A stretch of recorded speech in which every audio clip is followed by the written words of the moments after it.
You ready to catch some tunas? Yes, I am. Me too. Yes, I am. We I could did my see some other push-ups. I did push-ups, sit up, and did a jab, you know.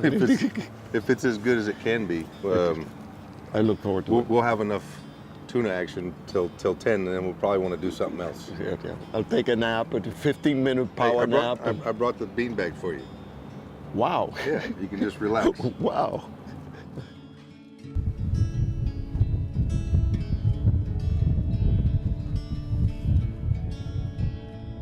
Actually, I met Chico when I was about 10 years old. He was fishing with a very legendary fishing guide, Bill Curtis. And I knew Bill Curtis. I caught my first bonefish with him when I was about 8 years old. So I had made some little shrimp flies for bonefish. Had no idea whether they'd work or not, and I gave a couple to Bill just to try, figuring that he probably never would. And he and Chico were fishing one day, and they couldn't get the bonefish to bite anything. And he tied one of those little shrimp flies that I had tied on, and darn if they didn't catch a fish. So at that point, when Chico found out that a 10-year-old kid tied this little shrimp fly, he wanted to meet me. So he invited my dad and myself over to his house and showed me all kinds of things, shared all kinds of fish stories with me. And from that moment forward, we have had somewhat of a relationship. Morning. Hey, brother. Good. See you. Sir, pleasure. Pleasure being here. A long time. Yeah. I probably met you 20 years ago. A long time ago. Oh, I had more hair, darker. I looked real good. I wasn't any prettier. Chico, if we don't catch anything today, it's all his fault. I see I how like this that. is gonna go. I like that. Okay, but we will. I'm looking forward to this blackfin tuna. Whenever I go fishing with Mike Weinhofer, it never seems like I ever leave the dock when it's actually light out. You know, the first thing Mike wanted to do was go hit the shrimp boats. We left the dock early, and it didn't take long that we started seeing shrimp boats on the radar. As we were getting close to the shrimp boat, it was early in the morning, the sun hadn't come out. That's the magic light for photography, so I had the camera out. At that moment, I don't even want to fish. I want to capture that because I know within a few minutes the sun's going to come up and it's going to be another world. One of the techniques that we use on these shrimp boats is we wait for them to pull up their nets. Fish have learned over years to follow these shrimp boats, and they're waiting on the bycatch to be swept off the decks. We get there at the point where they haven't started sweeping these things off the decks yet, so we actually emulate what the shrimp boat's about to do. That one did.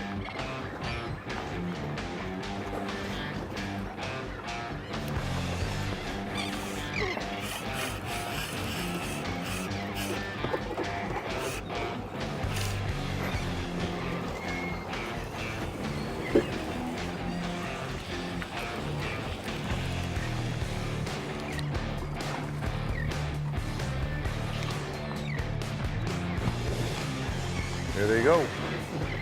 Waiting on you, Chico. I think it had been a while since Chico had actually visited the shrimp boats, and it didn't take him long to put that camera down and grab a fly rod. There you go, Chico. Good job, buddy. Those are big bonitas, man. Well, he wasn't coming off it. Whoa, mama. They didn't like it. The marabou they took while moving. Uh-huh. But this they wouldn't take while moving. He's under the boat. I'm almost on your engine. Hold on, Chico. Oh, good save. See your fly line coming out there. Yeah, trying to maneuver the fly line away from the boat. They're tough fish, aren't they? They are tough. They pull, man. There we go. That's a big bonita, buddy. A Mongo. And they let go here.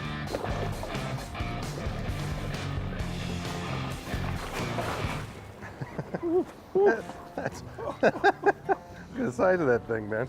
I've always wanted to do this with you. I've always heard you and Flip tell about the old days coming out here. Doing this 50 years ago. Actually, 55 years ago. Wow. Doesn't seem real then. Well, it's an honor to be out here with you. I'm glad we're doing it. You want to go back and try another one, or you want to go to another boat, see if there's more tunas? Go either way. Yeah? What do you want to do, Mike? Tuna. You want to go back to another boat? Let's go catch one more, then. One more. Okay, one more.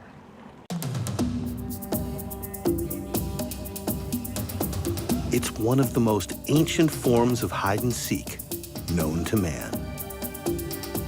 And nobody knows how to play the fishing game better than the backcountry guides and offshore captains of the Florida Keys and Key West. Ready or not, here we come. The SeaHunter is brought to you by the Florida Keys and Key West. Come as you are. SeaHunter boats, indestructible, unsinkable. Yeti coolers, built for the wild. Yamaha outboards. Wet Sounds, the ultimate sound machine for your boat. Quantum and Finor, inshore and offshore reels since 1933. Here we go.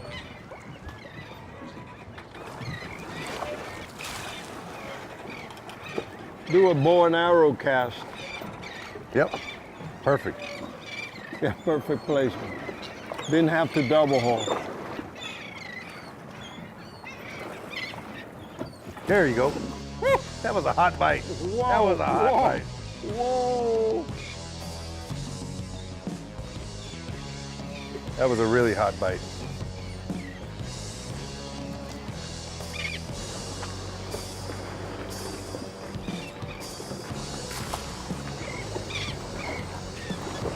It was right there. You're now crust.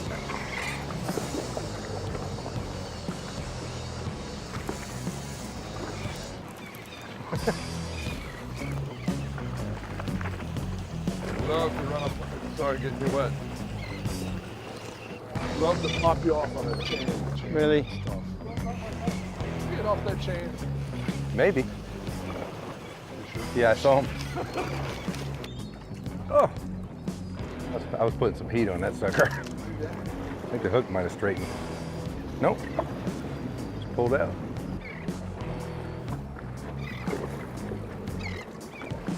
Doing all right, Chico? Yeah, yeah. I'd like to take this rain gear off. I guess I'll have to do it when I finish this. Ah,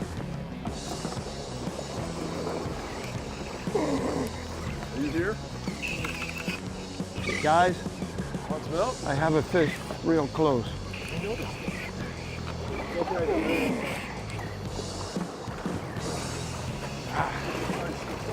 Yes, yes, You are. yes, yes. What is it with you and the big ones?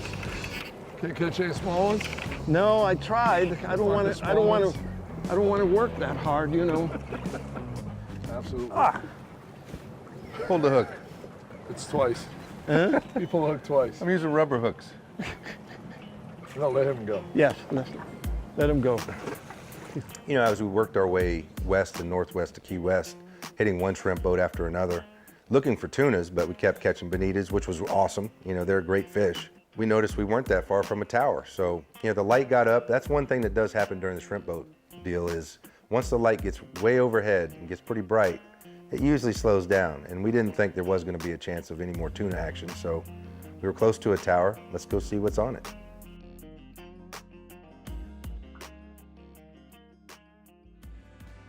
I was born in Cuba to a family of fishermen. Everybody fished. In the middle 50s, like 56, my dad, he bought a yacht. He brought an American captain and he was a fly fisherman. Well, I became enamored with the fly line in the air and all of that. So I was the first Cuban fly fisherman. There was no one around doing that in 1956. When I got here in 1959, didn't know anybody, spoke English all right, but with an accent. Within a week, I went to a tackle shop that was called the Tackle Box in Miami, in 27th Avenue, and I met famous fishing captain Bill Curtis. We started talking, and he fly fish, and I fly fish, and I had an Orvis bat and kill, and he had an Orvis bat and kill.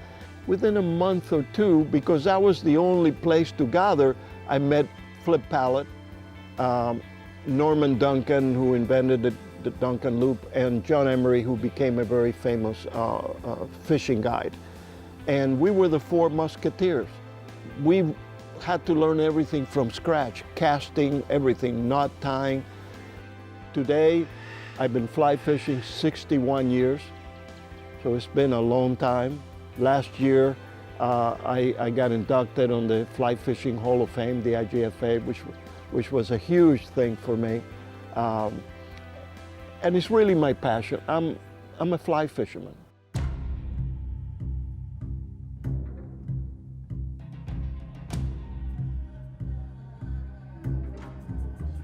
Yeah.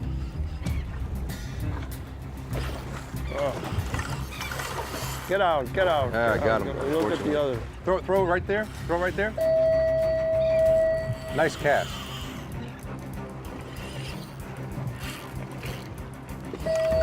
Shark.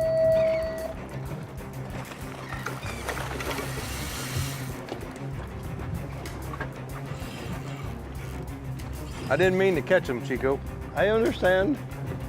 I know how this thing goes. They did get pretty fired up there though before I hooked Yeah, them. they did.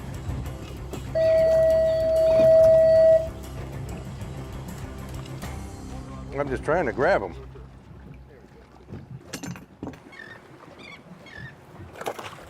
There we go.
The bait and switch technique requires a team effort, and it requires perfect timing. I mean, you have to throw this hookless bait out there and make this fish so fired up that he wants to eat it, but you can't let him eat it. And you snatch it out of the water and replace it with the fly. So if the timing's not right, it never works. And when it does work out, it's one of the most cool, aggressive bites you'll ever see. Good job! You got the big one! You got the big one! That was so freaking cool! They thought they missed a piece. That was cool, man. Good job, buddy. Thank you. That was neat. Might need to trim up, seeing Mike. I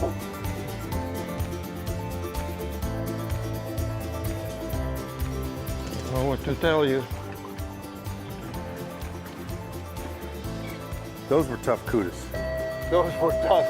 Well, we did the ancient secret of throw the fly after they eat the bait and don't move it because they think they missed a piece. And they That's a went good for trick. it. That was a very good trick. Oh, No. oh. I don't know whether he got off or what he did. That's okay. You know what? There's more. Yes, yes. Do it again. Fishing the towers is a little different thing. You're chumming and so on, but it's not the shrimp boat. It attracts a lot of fish because of structure. Any tower does. In a tower, usually you have a lot of big barracuda. If it's far away enough and deep enough, also some amberjack.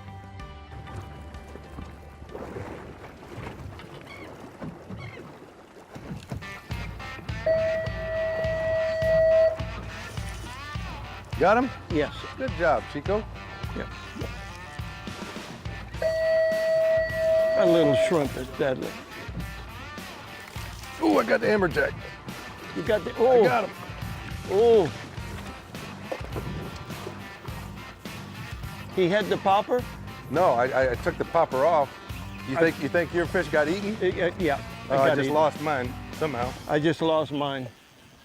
Lost yours too? Yes. You know, he kept getting tougher and tougher and tougher. And You think he grew up? yeah, he grew up awful quick on me, I'll tell you. You know, we were at the tower for a little while. We had a bunch of really cool bites. And it didn't take long for the sharks to move in and start taking our fish, you know. And I'm never an advocate of feeding fish to sharks. And usually once it starts happening, it's kind of an endless game.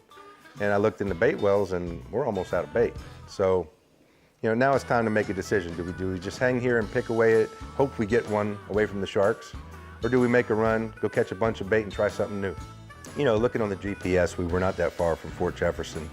And one, I knew Chico hadn't been there in a long time. And two, it's a place that you can commonly catch a lot of bait. So rather than running all over the place, looking at various spots to try and hopefully find bait, we went to a sure spot.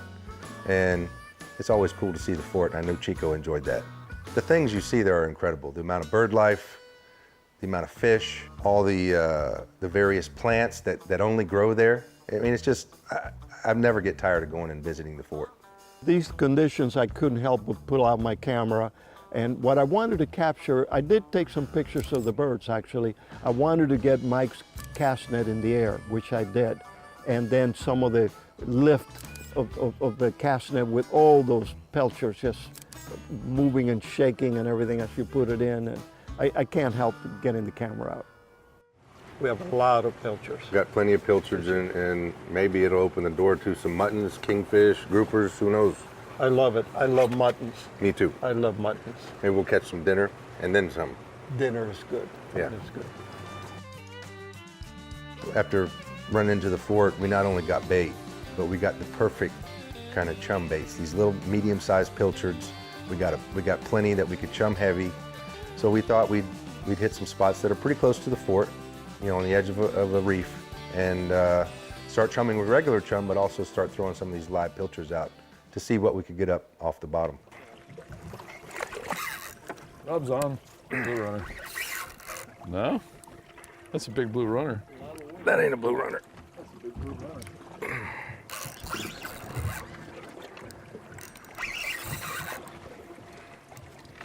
Oh, get out your way. No, you're fine, Chico.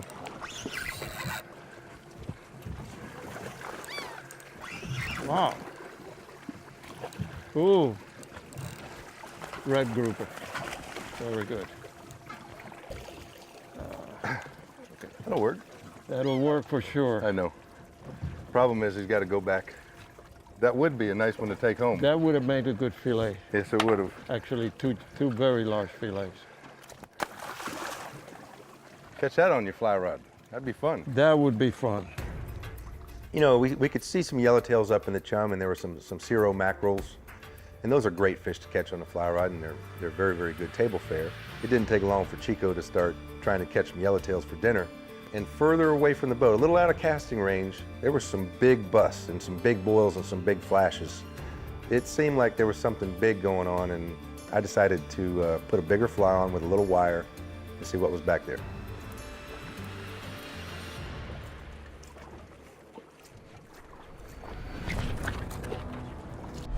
Keep up with the SeaHunter on social media. Follow us on Instagram and like us on Facebook. You can also visit us at theseahuntertv.com. There's no espresso machine. No smiling barista. Just you and an axe. You're welcome to a hot cup of comfort. But you gotta serve yourself.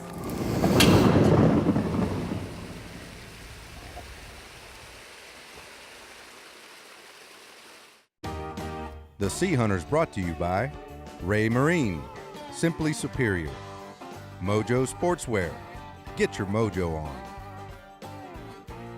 Garmin Verbs, the official action camera of the SeaHunter, Alvarez General Boats, Sea Star Solutions, Best Fab.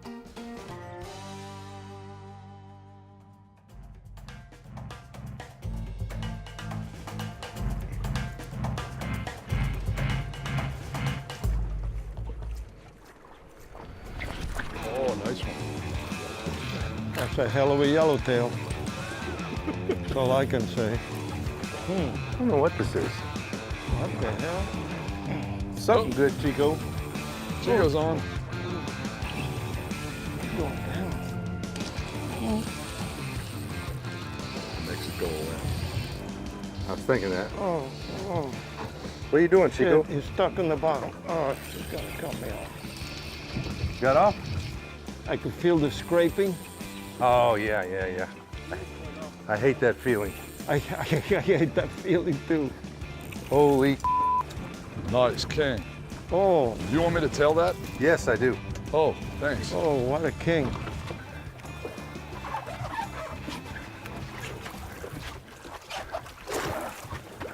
Look at that bad boy! that may be my biggest king. That looks like a kingfish, only bigger. Nice. Great fish. Damn! What a fish. But dude, you put the cast in for him too. Yeah, he put a lot of pressure. Wow. Oh. Wow. You You put a little heat on that. You put a little heat on that fly, brother. That's my best kingfish. I'm That's serious. hot, brother. I've caught a lot of kingfish. That was Oh, definitely man. my best fish. That's a nice fish. Congratulations. It's almost slimy. What a fish. I got nothing to say, but that was just badass. Dude, hammered I see that it. fly. I see it. Hammered it. So shortly after I caught this giant kingfish, and I was really excited about it, I was re-rigging. It didn't take long before Chico hooked something good as well. Come on, Chico. I want to see this one. Ah, Come on. I know you are, buddy.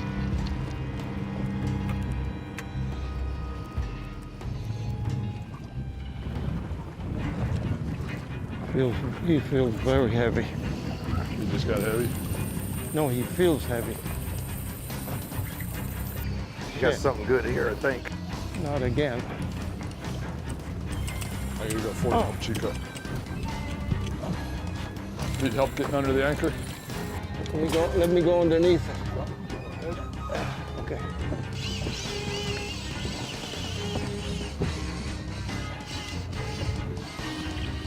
Trying to catch a bigger king than Rob. I think this is another big king.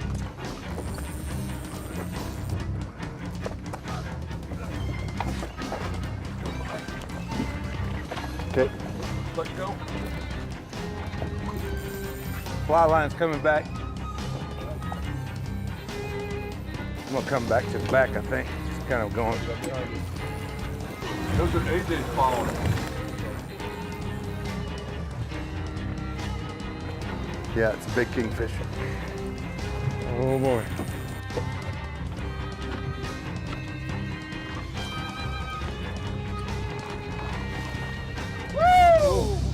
Whoa. Yes! Two, baby! Hey, Pretty work, brother. you the man. Dude, it was You're your the man. patience. How many casts did you make? Well, both of us. Yeah, But you you know put what? the time in. We've had other ones on like that. They just Yeah. got sharked or got something, Yeah. something. Yeah, they fought like Whatever. Perseverance. Perseverance paid off. that. What a great trip. And it's so visual because some of these fish we sold take the fly. I love Key West. It's a different world, and fishing with Rob is wonderful. I got to visit and be with somebody who's an icon in the fly fishing industry and go do something that he kind of helped create.